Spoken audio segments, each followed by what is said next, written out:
오늘 우리에게 주신 하나님의 말씀은 출애굽기 4장 1절에서 9절입니다. 구약 성경 출애굽기 4장 1절에서 9절 말씀을 봉독하겠습니다. 모세가 대답하여 이르되 그러나 그들이 나를 믿지 아니하며 내 말을 듣지 아니하고 이르기를 여호와께서 내게 나타나지 아니하셨다 하리이다. 여호와께서 그에게 이르시되 내 손에 있는 것이 무엇이냐? 그가 이르되 지팡이니이다. 여호와께서 이르시되 그것을 땅에 던지라 하시매 곧 땅에 던지니 그것이 뱀이 된지라. 모세가 뱀 앞에서 피하매 여호와께서 모세에게 이르시되 내 손을 내밀어 그 꼬리를 잡으라. 그가 손을 내밀어 그것을 잡으니 그의 손에서 지팡이가 된지라. 이는 그들에게 그들의 조상의 하나님 곧 아브라함의 하나님 이삭의 하나님 야곱의 하나님 여호와가 내게 나타난 줄을 믿게 하려 함이라 하시고, 여호와께서 또 그에게 이르시되 내 손을 품에 넣으라 하시매 그가 손을 품에 넣었다가 내어보니 그의 손에 나병이 생겨 눈같이 된지라. 이르시되 내 손을 다시 품에 넣으라 하시매 그가 다시 손을 품에 넣었다가 내어보니 그의 손이 본래의 살로 되돌아왔더라.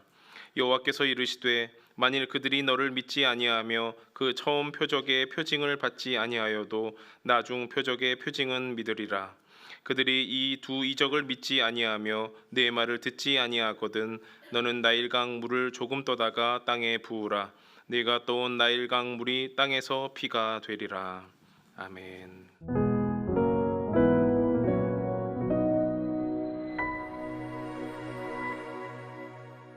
명절 잘 보내고 계시는 거죠? 네. 명절 연휴 기간에 이렇게 주일을 맞이해서 예배당에 나오시는 게 참 쉽지 않을 텐데요. 그래도 결단하고 이 현장에 와서 예배하시는 분들에게 하나님께서 함께 하셔서 또 큰 은혜 받고 돌아가시면 참 좋겠습니다. 또 우리 영상으로 예배 참여하시는 분들에게도 하나님께서 준비하신 귀한 그 음성을 꼭 듣는 그런 예배가 되시면 참 좋겠습니다. 오늘은 출애굽기 4장에서 뱀 이야기를 좀 해보려고 합니다. 지난주 출애굽기 3장에 모세가 신발을 벗기 전과 신발을 벗은 후의 그 모습에 대해서 우리가 살펴봤는데, 그 장면 바로 다음에 하나님께서 모세를 부르셔서 모세에게 대한 계획을 말씀하셨습니다. 아주 중요한 부분인데, 모세가 하나님의 부름을 받고 이제 두려워하죠. 그럴 때 하나님께서 걱정하지 말아라, 내가 너와 함께 할 것이다 라고 하는 그 대목이 나오는데, 우리가 매주 한 장씩 이렇게 보다 보니까 그 중요한 대목을 이렇게 깊이 보지는 못했습니다.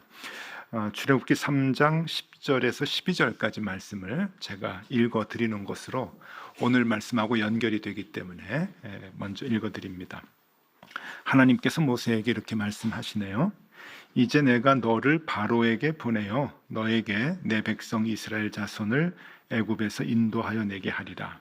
모세가 하나님께 아뢰되 내가 누구이기에 바로에게 가며 이스라엘 자손을 애굽에서 인도하여 내리이까?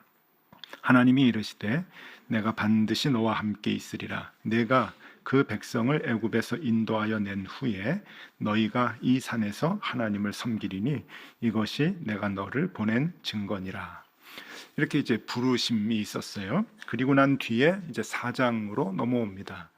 모세는 계속 두려움을 갖고 그 부르심에 대해서 응하지 않으니까 하나님께서 모세에게 두 가지 이적을 베풀어 주시는 모습이 오늘 장면입니다.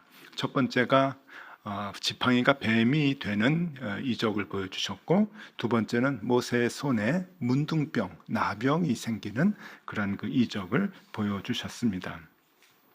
이 두 가지 이적은 언뜻 보면 다른 것 같지만 같은 내용이기 때문에 이 두 이적을 이해하기 위해서는 첫 번째 이적인 지팡이가 뱀이 되는 이적을 이해하면은, 그것을 해석하게 되면은 이 두 가지가 다 이해가 됩니다. 그 부분을 다시 한번 말씀 읽어드리겠습니다.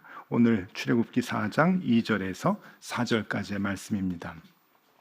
아마 지금 이 부분을 읽어드리면 여러분들은 조금 이해가 조금 이게 무슨 얘기인가 그렇게 생각을 하실 텐데, 제가 설명을 다 하고 이제 설교 끝부분에 한 번 더 읽어드릴 겁니다. 그러면은 그때는 제가 특별히 해석을 하지 않아도 여러분들이 이게 무슨 말인가 하는 것을 아주 선명하게 그 해석이 되리라 이렇게 여겨집니다.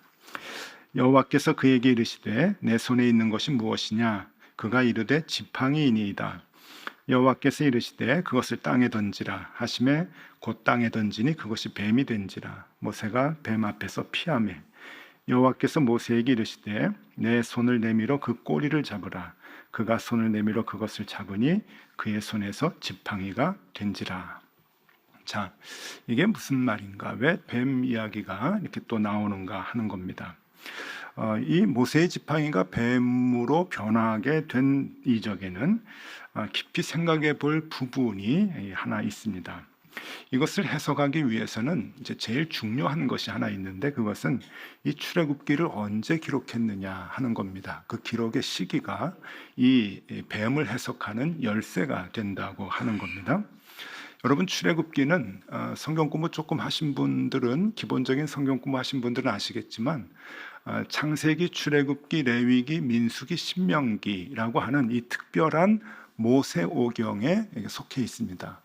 모세오경이라고 이름 붙인 것은 모세가 썼기 때문에 모세오경이라고 이제 이름을 붙였는데, 이것을 다른 말로 율법서라고 합니다. 그래서 이스라엘 사람들은 특별히 이 모세오경을 지금도 율법으로 생각을 해서, 법이죠, 법. 그러니까 삶의 기준을 삼고 있습니다. 내용도 대부분 창세기만 제외하면 출애굽기, 레위기, 민수기, 신명기는 다 법률에 관한, 우리가 행해야 되는 법에 대한 이야기들이 주로 많이 기록이 되어져 있습니다. 이 모세오경은 이름 그대로 모세가 이제 쓴 것이기 때문에 하나님께서 천지를 창조하실 때부터 창세기를 뚝 이렇게 떨어뜨려 주신 것이 아닙니다. 사람에 의해서 이제 쓰게 된 건데, 그 시점이 출애굽 이후에 썼다고 하는 것이죠. 그러니까 이 모세오경은, 그러니까 율법서이잖아요. 하나님께서 시내산에서 십계명을 주신 뒤에 그 10가지 계명에 대한 해설서가 바로 이 율법서입니다. 모세오경이라고 하는 얘기죠. 그러니까 적어도 이 모세오경의 기록 시점은 하나님께로부터 십계명을 받은 이후라고 하는 겁니다. 이전에는 쓸 수가 없는 거죠. 계명을 받기 전이었으니까.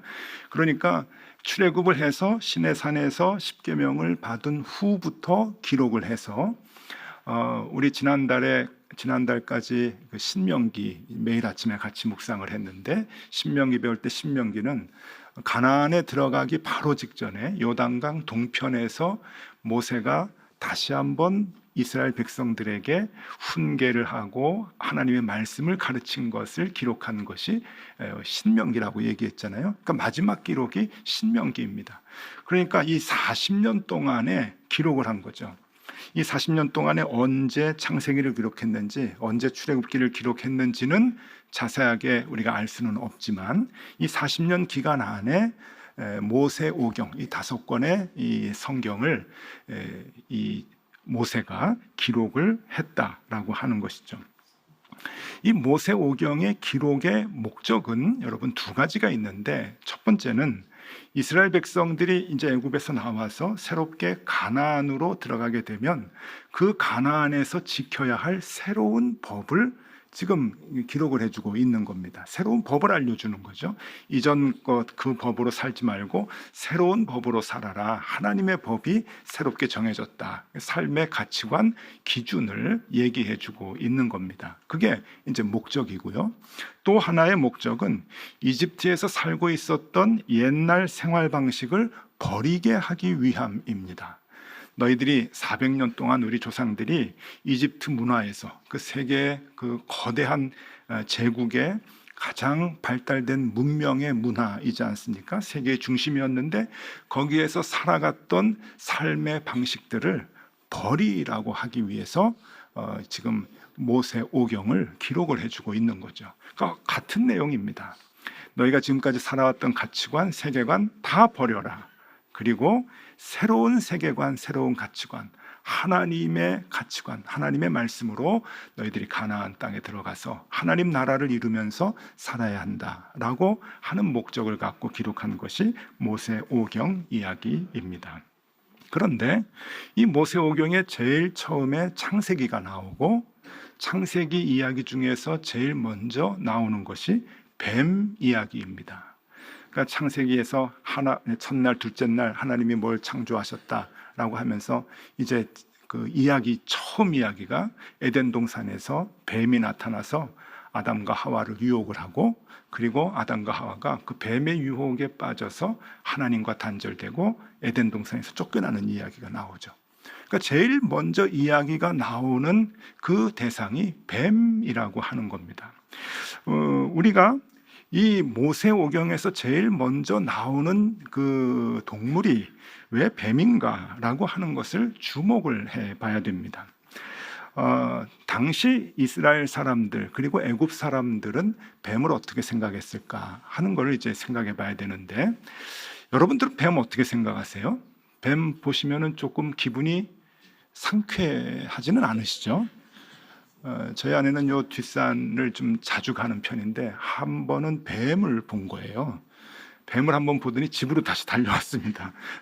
계속 못 가는 거예요. 뱀만 보면 무섭고 또 마음이 좀 그래가지고 모르겠습니다. 입맛을 다지는 분이 계실지는 모르겠습니다만은 요새는 그렇게 뭐 뱀 드시는 분들 꽤 많지 않은 것 같아요. 옛날엔 참 남자분들이 뱀 좋아했는데 어쨌든 뱀은 그렇게 상쾌한 그 기분이 나는 그런 그 동물은 아닙니다. 왠지 모르게 악하고 좀 무서운 존재로, 그리고 우리가 성경에서 볼 때마다 좀 사탄 같은 그런 그 존재로 우리가 여겨지기 때문에 별로 이렇게 좋아하는 대상은 아니지만은, 문제는 당시 이스라엘 사람, 특별히 이집트 사람들, 지금 출애굽한 지 얼마 안 됐잖아요. 요 기록이 그 당시의 문화로 봤을 때 이스라엘 사람이든지 이집트 사람들에게는 뱀이 지금 우리가 생각하는 것처럼 그렇게 나쁘지 않다는 겁니다. 오히려 좋았다는 거예요. 동경의 대상과 그리고 신성함의 두려움의 대상이 뱀이었다고 하는 겁니다. 그들이 왜 그렇게 그 뱀을 동경하고 뱀을 두려워했는가, 신성스럽게 여겼는가라고 하면은, 뱀은 그 당시 이집트 파라오, 그러니까 그 세계의 그 중심에 있었던 그 왕이지 않습니까? 그 엄청난 힘을 가진 살아있는 신이라고 하는 그 파라오의 상징이 바로 뱀이었기 때문에 그렇습니다. 이 파라오의 상징 뱀을 뭐라 그러냐면은 우라에우스라고 하는데, 사진을 한번 좀 보여드리면은 우리가 많이 봤던 사진이죠. 아주 유명한 투탕카멘이라고도 하는데, 이집트 왕조가 무지하게 많은데 18대 왕조의 12대 왕입니다. 이 투탕카멘 그 무덤에서 미이라가 발견이 됐어요. 그 미이라에 있는 그 이제 뭡니까? 저게 그 가면 같은 건데 거기에 우라에우스가 있는 거예요. 우라에우스라고 하는 그 말 뜻은 뭔가 하면은 서 있는 뱀, 그런 이제 뜻입니다. 일어선 코브라라고 하는 그 뜻인데, 이게 왕을 상징하는 거예요. 그래서 저 투탕카멘의 그 미이라뿐만이 아니고 그 이제 모든 그 문서나 벽화나 또 이렇게 발굴되는 걸 보면은 이집트 파라오를 상징하는, 왕을 상징하는 것은 다 저렇게 이제 그 우라에우스가 이제 있는 겁니다.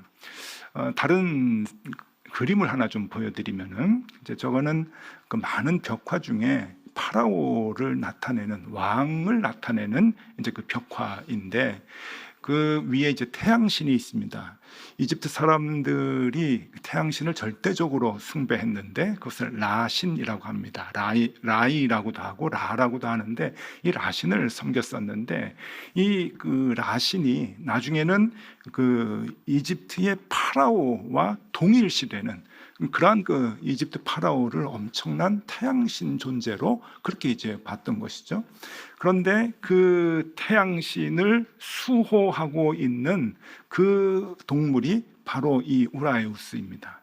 이게 그 이제 그 뱀인 것이죠. 그러니까 이 뱀은 왕을 수호하고 태양신을 이렇게 보여주는 이제 그러한 그 동물로 존재했다고 하는 거예요.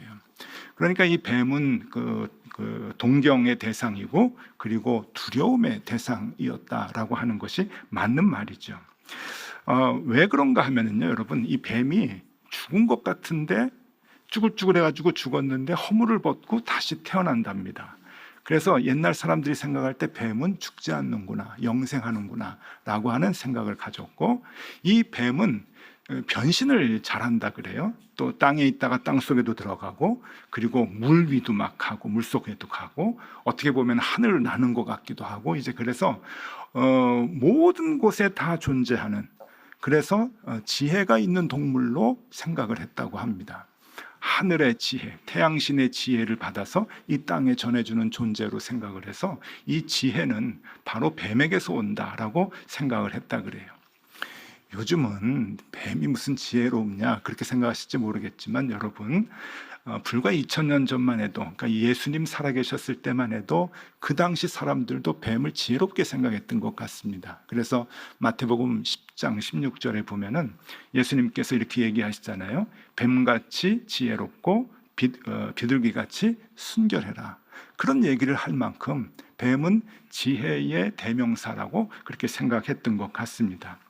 또 이 뱀은 어떤 생각을 갖고 있었냐 하면은 치유와 재생을 상징하는 동물로 생각을 해서 사람들이 병이 들면 이 뱀 앞에 가서 빌었다고 해요. 이 뱀이 쭈글쭈글했다가 다시 피부가 탱탱해져서 살아나잖아요. 그러니까 재생, 회복의 아이콘이 되는 것이죠. 그래서 이 뱀은 모든 병을 치유하고 죽은 사람까지 살린다고 하는 그러한 이제 그 신앙을 갖게 되는 겁니다. 모세가 출애굽을 할 때가, 여러분 계산을 잘 해보세요. 지금부터 3,500년 전입니다. 그러니까 기원전 1,500년 일인데요.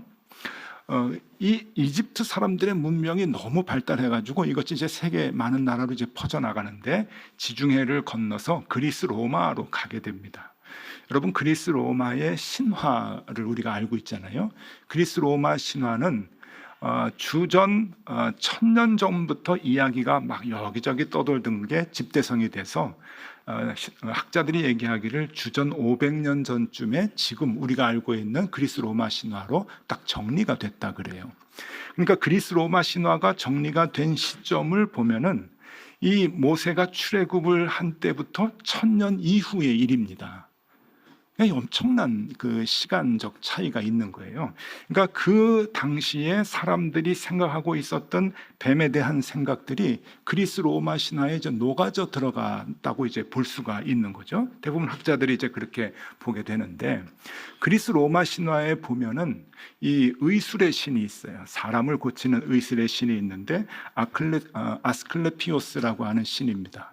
사진을 하나 좀 보여드리면은, 아스클레피오스라고 하는 이 신의 상징 심볼이 지팡이에 이제 뱀을 감고 있는데, 이 뱀이 뭔가 하면은요, 이 아스클레피오스가 아폴론의 아들이에요. 그래서 사람을 고치고 또 죽은 사람도 막 살려내야 하는 그런 그 의사의 역할을 하는데, 번개마저 죽은 이 인자를 이제 살려야 되는데 살리지를 못하는 거예요.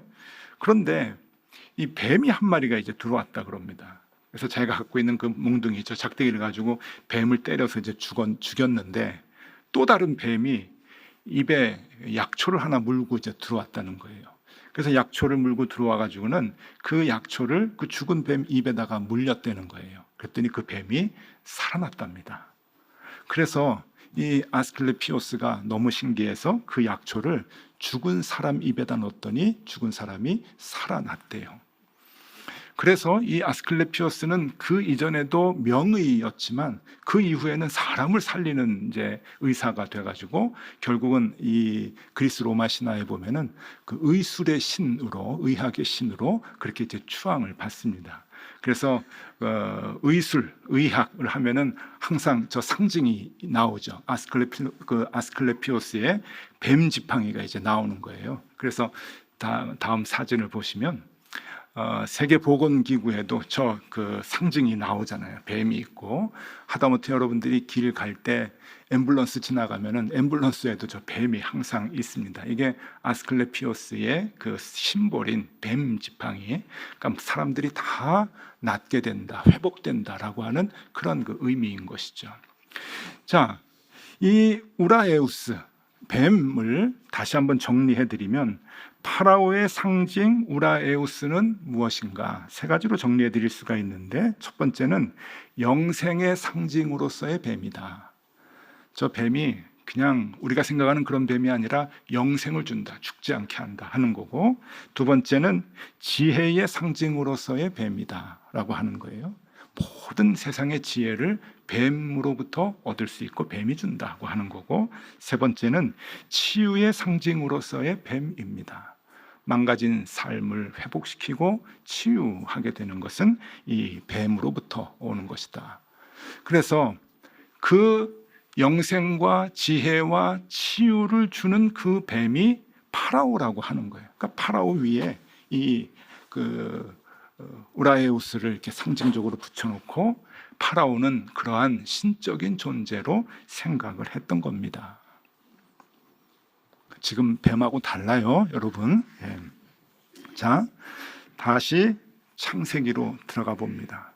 모세가 출애굽을 하고 난 뒤에 기록을 했다 그랬죠. 창세기 기록 시점이, 거기에서 제일 먼저 나오는 게 뱀입니다. 그 뱀이 선악과를 들고 아담과 하울을 유혹을 합니다. 뭐라 그럽니까? 이거 먹어봐, 눈이 밝아져, 네가 지혜를 갖게 되고 죽지 않아 하나님같이 돼.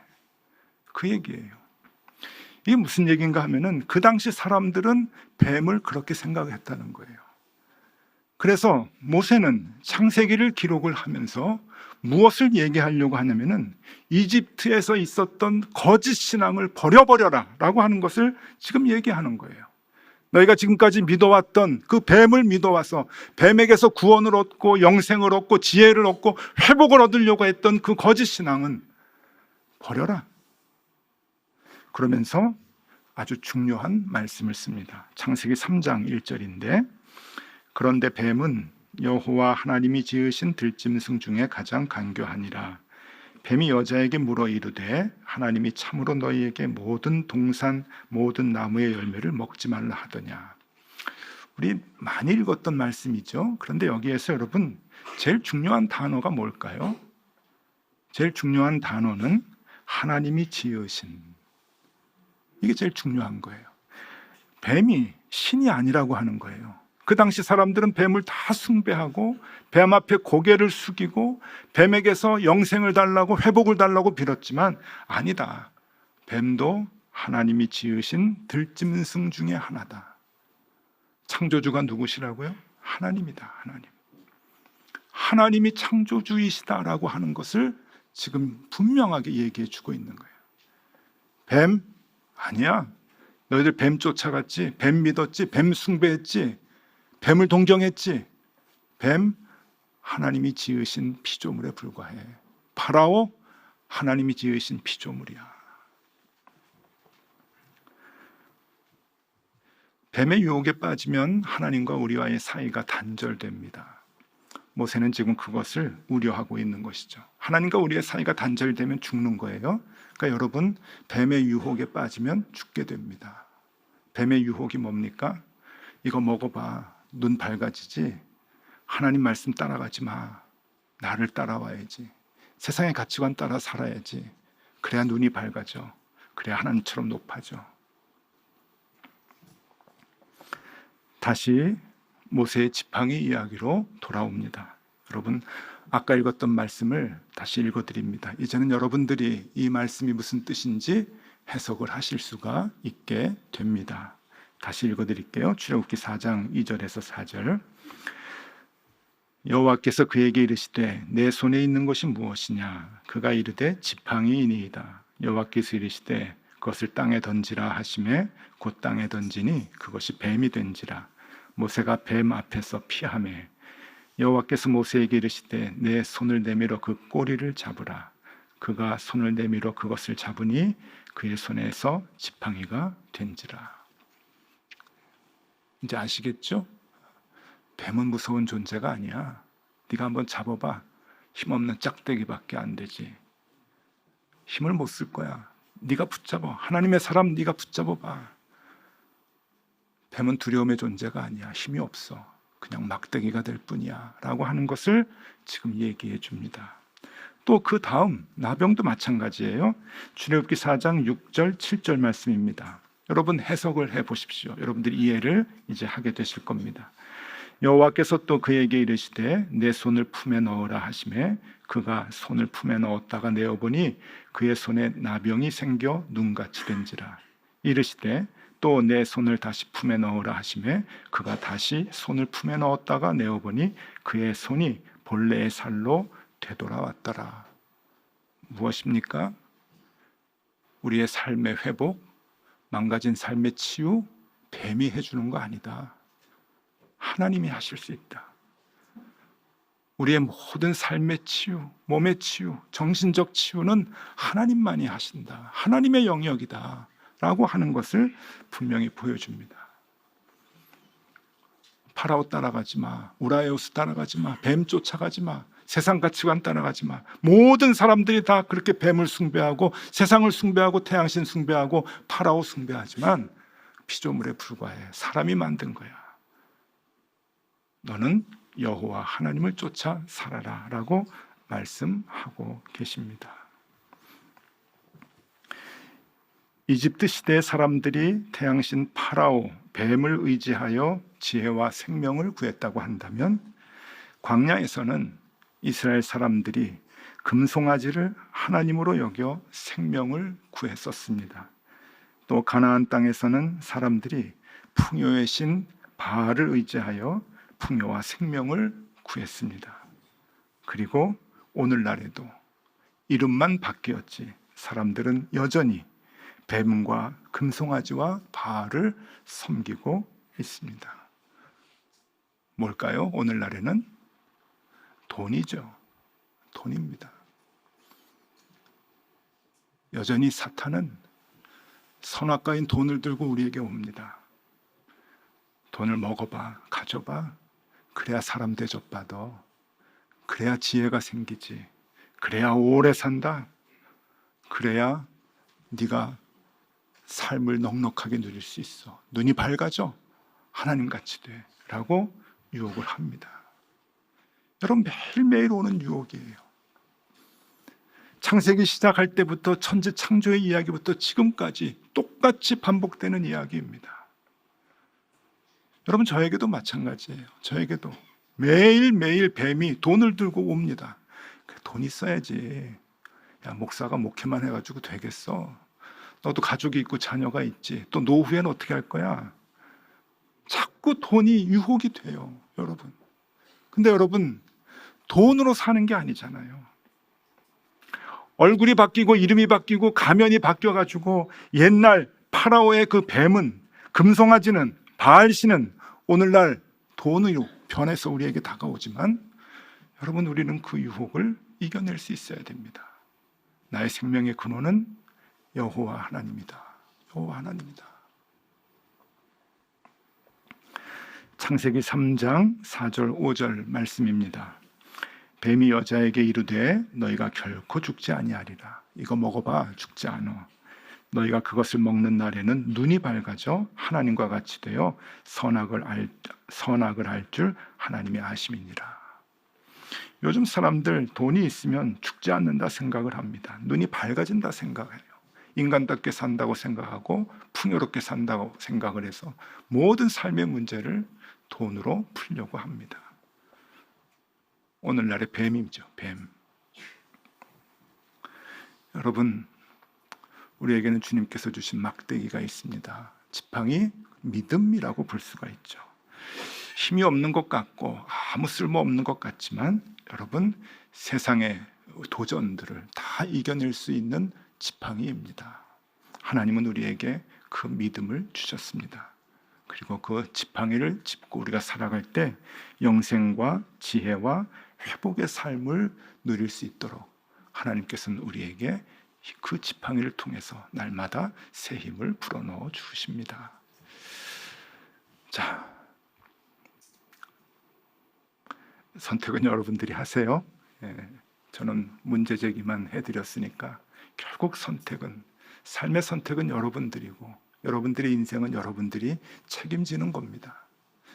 창조 시기에 선악과를 가지고 아담과 하와에게 온 그 뱀은 오늘도, 그리고 이번 한 주간도 여러분들에게 다가올 겁니다. 그리고 돈을 들이밀 거예요. 이게 있어야 살지, 이게 있어야 눈이 밝아져, 이거 있어야 지혜롭게 살아.